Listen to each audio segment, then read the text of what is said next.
hello guys आज আমি এটা এক্সপেৰিমেন্ট কৰিম বহুত ধামাকাদাৰ এক্সপেৰিমেন্ট হ'ব যেটো আমাৰ সকলোৰে ঘৰতে প্ৰায় আছে বস্তুটো কি জানানে আজি আমি কৰিম ক্যালসিয়াম কাৰ্বাইড যেটো আমাক কি বুলি কোৱা হয় কাৰ্বাইড বুলি কোৱা হয় নহয় জানো বা কাৰ্পেট বুলি কোৱা হয় যেটো আমাৰ কোড ব্যৱহাৰ কৰা জানানে কল বা ফলমূল পকাবলৈ বেছিভাগ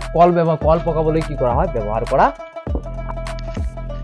এটো দুই ফুট আছে দিয়াৰ লগে লগে সোয়া ইয়াত এসিটিলিন গ্যাস ওলোৱা হ'ব আৰম্ভ হৈছে দেখিছা এসিটিলিন গ্যাস দেখিছানে দেখিছা তো এই এসিটিলিন গ্যাস ওলাইছে দেখিছা এই এসিটিলিন গ্যাস এতিয়া মাৰিম